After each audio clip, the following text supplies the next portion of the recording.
சேர்க்கறதுக்கு பேர் கூட்டம் இல்லை, சேர்றதுக்கு பேர் தான் கூட்டம். எப்படி சேருதுன்னு பாருங்க. அனைவருக்கும் வணக்கம். தமிழக அரசியல்ல பரபரப்பா இன்னைக்கு பேசக்கூடிய ஒரு விஷயம், தமிழக வெற்றி கழகத்துல இணைய போற முக்கிய புள்ளி யார் அப்படிங்கிறது தான். 2 பேர் வந்து முக்கிய புள்ளி அப்படின்னு சொல்றாங்க. 2 பேரும் பெரிய ஆள்லாம் கிடையாது, 2மே கழட்டி போட்ட கோமணம் தான்.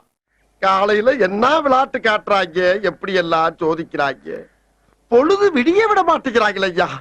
ஒண்ணு வந்து அதிமுகவோட ஐடி விங் இணை செயலாளராக இருந்த நிர்மல் குமார் அவர்கள், 2வது ஆதவ் அர்ஜுனா, அதாவது விசிகால இருந்து கட்சியிலிருந்து நீக்கப்பட்ட துணை பொதுச் செயலாளராக இருந்தவர் தான் ஆதவ் அர்ஜுனா அவர்கள். 2 பேரும் இன்னைக்கு கட்சியில வந்து இணையிறாங்க. இது வந்து முன்னாடியே தெரிஞ்ச விஷயம் தான், ஆதவ் அர்ஜுனா இணையிறது. பட் கொஞ்சம் லேட்டு தான் அவரு. முதல்ல இந்த ஆதவ் அர்ஜுனாங்கிறது யாரு, அரசியலுக்கு வந்து அறிமுகமானது திமுகனால. திமுகல 2020-21 காலகட்டத்தில் வேலை பார்த்தவர்.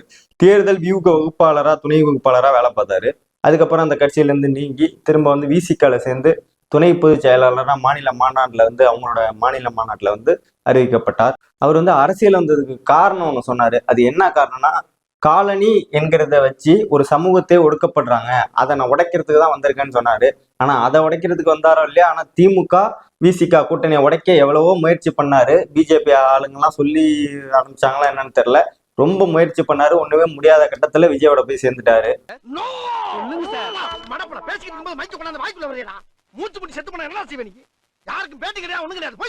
அடுத்து வந்து நிர்மல் குமார். யார் இந்த நிர்மல் குமார்? பிஜேபியோட மாநில ஐடி விங் செயலாளராக இருந்தவர்.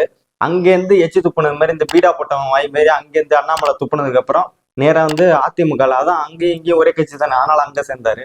இப்போ வந்து இங்கேருந்து எடப்பாடியோடு இருப்போம் என்ற வார்த்தை வந்து அப்படியே பின்னாடியே வச்சிருப்பாரு எப்பவுமே பேனர்ல. அந்த பேனர்லாம் ட்விட்டர்ல இருந்து எல்லாத்தையுமே ரிமூவ் பண்ணிட்டாரு. இப்போ ரிமூவ் பண்ணிட்டோடனே அப்படியே தாவக்கால வந்து ஜாயின் பண்ணிட்டாரு. இப்போ அடுத்தது எப்போதும் விஜய்கிட்ட நிற்போன்னு பேனர் வச்சிருவாரு நாளையில இருந்து. தீப்பொறி, இப்ப நீ ஆவேசப்பட்டு வெளியே போன சோத்துக்கு பிச்சை எடுக்கணும். பல குப்பத்தட்டிகளை எச்சியில கிடைக்காம சுரி நாய்க்குடைய வெறி நாய்க்குடைய கறி வாங்க வேண்டிய கட்டாயம் ஏற்படும். இப்ப சொல்லு, சோறா சுரணையா? சோறுதான். 2மே அரசியலுக்கு லாய்க்கு இல்லாததான். ஏன்னா ஒண்ணுமே ஒரு உருப்படியா ஒரு கட்சியில இருந்ததும் கிடையாது, அரசியல் கத்துக்கிட்டதும் கிடையாது. ஒண்ணு வந்து அரசியல்ல ஒரு வருஷமா கட்சி மாறிட்டு வந்து, இன்னொன்னு 2 வருஷத்துக்கு ஒரு தடவை மாறினது. 2க்கும் இவ்வளவுதான் டிஃபரெண்ட். 2மே சொல்ல போனா கட்சியால 2 கட்சியாலையுமே கழட்டி போட்ட கோமணம் தான். ஏன் இப்படி பாக்குறாரு? விஜய் கட்சியில இணைய போறவங்கள்ட்ட சாதனை பண்ணிட்டாரான்னு கேட்டீங்கன்னா பல சாதனையை சொல்லுவாங்க. அதுக்கெல்லாம் முன்னாடி இன்னொன்று இருக்கு. விஜயோட வயசு 50, அவங்களோட தம்பியோட வயசெல்லாம் பாத்தீங்கன்னா 14, 15. ஏன்டா அண்ணங்கிற ஒரு உறவு முறைக்கு ஒரு மரியாதை இல்லையாடா? 50 வயசுன்னா அப்பா, முளைச்சி 3 நாள் உள்ள, அதுக்குள்ள அண்ணனா? அப்பான்னு கூப்பிடுங்க முதல்ல, இல்லைன்னா அங்கிள்னு கூப்பிடுங்க, விஜய் அங்கிள்.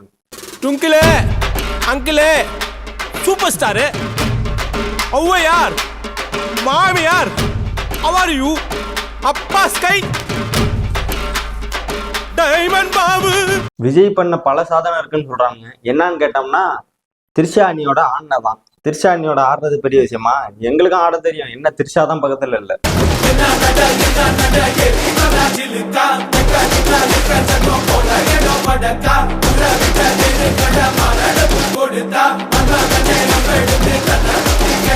அதெல்லாம் விட்டுட்டு அவரோட அரசியல் கொள்கைக்கே வருவோம். அரசியல் கொள்கை பெரியார தன் கொள்கை தலைவராக ஏத்துட்டு இருக்காரு. சீமானுங்கிற பொறுக்கி நாய் வந்து டெய்லி வந்து பெரியாரை பற்றி இழிவு பேசிட்டு இருக்கான். ஒரே ஒரு கண்டனம் ஏதாவது கொடுத்தாரா? பெரியாருக்கு என்ன மரியாதை கொடுக்குறாரு? பெரியார தன் தலைவரா இருக்கின்றாரு. பனையூர்ல டெய்லி வீட்லயே ஷூட்டிங் போடுறாரு. இவரே வந்து சொல்லுவாரு, பாரம்பரியமா வந்து அப்படியே எல்லாம் வந்து சம்பிரதாயத்துக்காக செய்யப்படுறாங்க அப்படின்னு சொல்றாரு. அதை சம்பிரதாயம்னு சொல்லிட்டு இவரே வீட்டுல எல்லாத்தையும் பண்ணிட்டு இருக்காரு. போட்டோ வச்சு போட்டோ ஷூட்டு, அதுக்கு மேல வந்து ஒரு பார்டர் கொடுத்துட்டு அதை வேற போட்டோவா அப்படியே கன்வெர்ட் பண்ணி காட்டுறது. இதுதான் வந்து விஜய் அவர்களுக்கு வேலை. தன் தலைவராக கொண்டிருக்காரு ஒருத்தர, பெரியார் அவர்களை கொள்கை தலைவராக கொண்டு வந்திருக்காரு. அப்பேற்பட்ட கொள்கை தலைவர்களை ஒரு பொறுக்கி வந்து சீமான்கிறவன் வந்து பேசிட்டு இருக்கான். அவனை வந்து எதிர்த்து ஒரு கேள்வி கேட்க முடியல, ஒரு பிரஸ் மீட் கொடுக்க முடியல. போய் பரந்தூர் விமான நிலையம் அமைக்கிறதுக்கு எதிர்ப்பு தெரிவிக்கிற மாதிரி மக்களை போய் நான் சந்திச்சு கூட நிக்க போறேன்னு கேரவன்ல போய் ஓட்டு கேட்டுட்டு வர்றாரு. இதுதான் வந்து விஜய்க்கு தெரிஞ்ச அரசியல். இவரை நம்பி ஒரு 4 பேர் தற்கொலை வந்து போயிட்டு இருக்கு. நீ கேட்ட ஒவ்வொரு கேள்வி என்ன செருப்பால் அடிச்ச மாதிரி இருக்குடா. மாதிரி இல்ல, உண்மையிலே செருப்பால தான் அடிச்சது. இப்ப இந்த கட்சி மாறவங்க எல்லாம் பார்க்கும்போது பச்சைவந்தியோட இருப்பிடம் ஆனாலும் அந்த அதோட குணம் போகாதுங்கிறதுக்கு எடுத்துக்காட்டு தான் இது. விஜய் மட்டும் இல்ல, எந்த கட்சியா இருந்தாலும் சரி, திமுக இருக்கிறது மட்டும் தான் முழு நேர அரசியலே அவங்களுக்கு. வேற எதுவுமே தெரியாது. அரசியல்னா திமுக எதிர்த்து அரசியல், அவ்வளவுதான் இப்போதைக்கு. வேற எதுவுமே கிடையாது அவங்களுக்கு அரசியல்னா.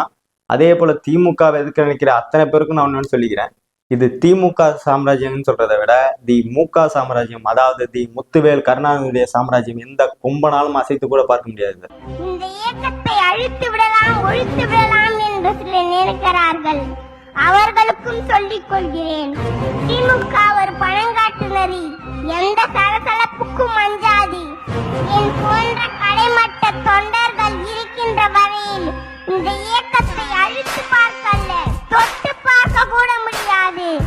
உங்களோட அத்தனை கேள்விக்கு 2026 தேர்தலுக்கு அப்புறம் பதில் சொல்லுவோம்.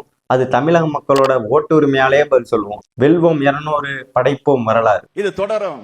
உறுதியா சொல்றேன், 2026 தேர்தலில் நாம் தான் வெல்வோம். 7வது முறையும் ஆட்சி அமைத்து ஏற்றம் காண்போம் என்ற அந்த உறுதியை மொழிப்போர் மரபர்களுக்கு வீரம் வணக்கம் செலுத்தக்கூடிய இந்த நேரத்தில் உறுதியேற்போம். நன்றி, வணக்கம்.